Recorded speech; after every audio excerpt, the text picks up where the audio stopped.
All righty, we continue. It is the Zach Gelb Show, coast to coast on CBS Sports Radio. We'll go out to the guest line right now. Welcome in legendary NFL quarterback Drew Brees, who's playing some pickleball these days with the new Owl paddle, which reduces the sound of hitting the ball by more than 50%. Drew, appreciate the time as always. How you been?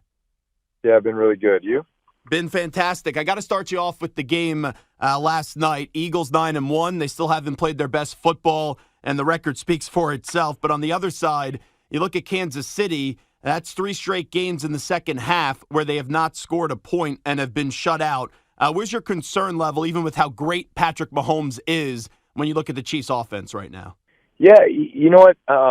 They've had moments over the last few years. I mean, look, you know this. They at any moment they could just go off, right? There's as explosive an offense as there is in football. They've got, arguably one of the best quarterbacks, and a guy who's just so dangerous, right? Like no game is ever out of reach with those guys. I mean, their defense has been playing really good this year. So it's one of those teams where they're always dangerous, but from week to week, you just don't really know what team you're going to get. And so they've had these moments where there's been a little lack of consistency. I can remember a couple of years ago, it was actually the 2021 season. Ironically, they went on to go play well in the playoffs, but nonetheless, they weren't getting the ball to Kelsey. There wasn't a commitment to the run. They kind of lacked some creativity with some of the things that they were doing. They were turning the ball over a bunch. Like it was really uncharacteristic stuff, but stuff that you would just sit back as like an experienced coach or experienced offense and say, hey guys, we're kind of beating ourselves, So I think that's what they're going to see is when they turn on the film is that, man, we're kind of beating ourselves here. It's not necessarily what defenses are doing to defend us. I mean, look, of course, teams are going to try to double Travis Kelsey, right? I mean, that's what I would do. That'd be the number one guy I'm taking away if I'm playing that offense, right? Like he is the key to that passing game. But when you got a guy like Mahomes who has the ability to run around and make plays, when you've got a defense that's playing at a high level, there's no reason why you shouldn't win all the games you're supposed to win. And then, when you play against arguably one of the other better teams in the league, in the Eagles, you got to find ways to make the plays at the end in order to win. Talking to Drew Brees right now, I got to get to your old ball coach and Sean Payton. Got off to a slow start with Russell Wilson, but now they're rolling, winning 4 straight. So they've shown together they could be really solid. They could be good. There's a difference to eventually achieving greatness. Do you think this is the start of a great duo with Sean and Russ? Yeah, you know what they've. I think I knew. Early on in the season was a bit of an aberration. Because I think everyone felt like, man, coming off of last year, hey, the defense had been really, really solid last year, and that was just going to continue, and then it was going to allow the offense to, kind of slowly ramp up steam. Unfortunately, defense really came out and struggled, and I think there was, they lost some edge players from last year, and so they just needed a chance to kind of take what was a new scheme and just develop a comfort level with it. Offensively, I think they started off better than what I expected, and yet, on the other side of the ball, it just wasn't enough. So now you've seen them start to kind of hit their stride.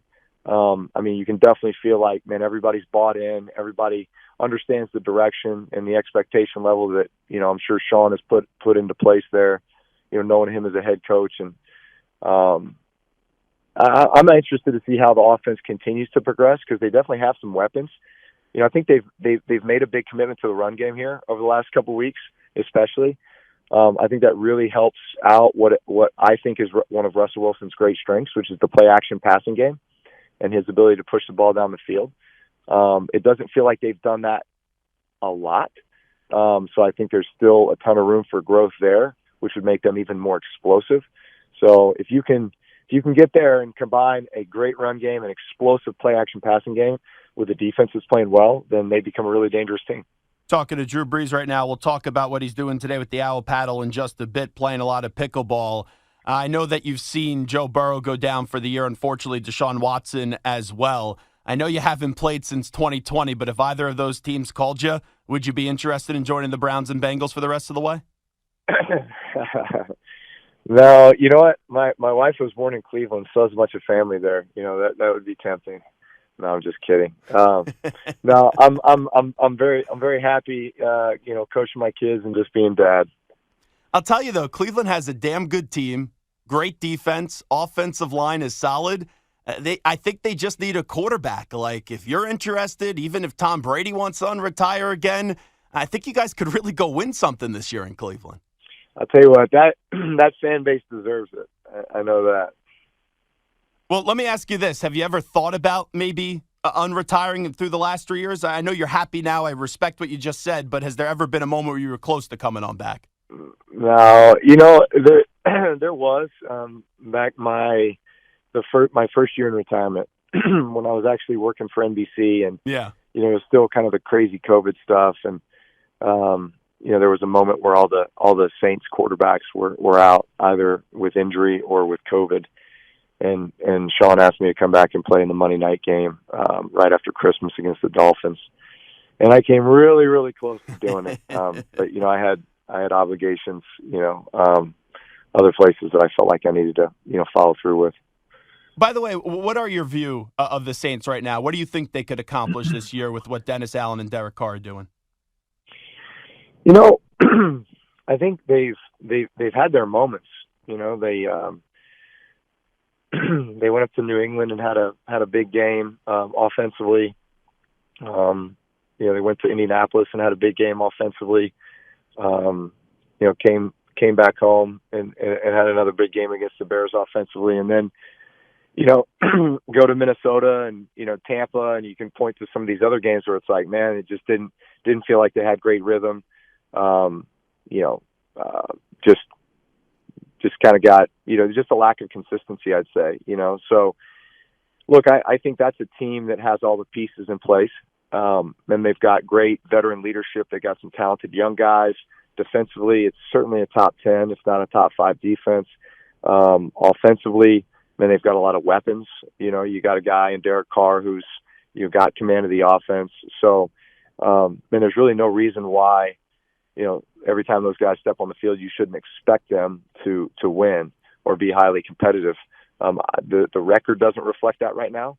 But, I'd say the latter half of the season here, they got a bunch of divisional games. They're going to play.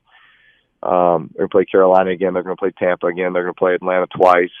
So in a division that's pretty tight right now, that'll be the determining factor. But I'd be surprised if they don't win the division. When you watch the Chargers get into the other team that you played for, is it just as simple as Staley isn't the right guy for this team right now?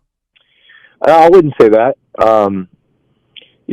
For whatever reason, they haven't been able to get over the hump. It feels like there's those games where, man, offensively they're just super high powered. They're scoring a bunch of points and they can't stop anybody on defense. And then there's those games like last week where I felt like, all in all, the team played well. They just had, 2 or 3 plays where, you drop a ball that should have been a touchdown, you fumble the ball inside the 5 going in, and, so you had 3 red zone possessions and you got 6 points, So, like, stuff like that in the NFL when most games are decided by one possession, and you lose whatever that score was, 23-20 or whatever, they lose by a field goal. You drop a ball at the end of the game, rookie receiver drops a go ball that probably should have been a touchdown, maybe the game winner. Like, you get frustrated because it's a loss, right? At the same time, you turn on the tape and it's like, guys, there's like 4 or 5 things that happen here that if we just do one of them, we win this game. So they got the quarterback, right? I mean, that's priority number 1. I'll tell you, I think they need, Drew. I think they need Belichick. There's all these rumors about Belichick maybe being done in New England. That would be a perfect match because Bill needs more talent right now. There's always fireworks in every NFL offseason. I mean, shoot, we've gone to where we're firing coordinators mid-season. We got 2 in a row these last 2 weeks, right? So there's always gonna be a coaching shuffle. It'll be interesting to see how that plays out. All righty, Drew, before we let you run, always appreciate you when you jump on board with us. Tell me about your pickleball game these days. I know you're heavily involved in that and this new Owl Paddle. Yeah, so I'm an owner in an MLP team called the Los Angeles Mad Drops Pickleball Club. We actually won the championship this year, which was awesome, and look forward to seeing the league grow and continue to progress. So Owl Paddles is I'm actually here in New York right now with John McEnroe. We're about to play pickleball inside of a library, believe it or not, Wow. with these Owl Paddles to show just how quiet pickleball can be. You know, there's the only negative with pickleball right now, or perceived negative, is that it can get a little noisy, you know, with all the ding, ding, ding. So Owl has done a great job with engineering a paddle that now reduces the sound by 50%. So it's significantly quieter. It's actually the only paddle that is USA Pickleball quiet category designated. So this is a great option. You don't lack any performance, you know, power. It's really kind of provides all those things in addition to being nice and quiet. I know you're probably always looking to enhance the scouting department on the pickleball team. I'll just make a recommendation. I have a hidden gem for you. My Uncle Kenny, he may be in his 70s now, but he really is moving and grooving on that pickleball court. You know what? Those are the kind of guys that sneak up on you. You know, you step onto the court, a couple old guys, you're like, oh, we're about to run these guys, and all of a sudden, you know, it's like a kung fu match. You don't know what hits you.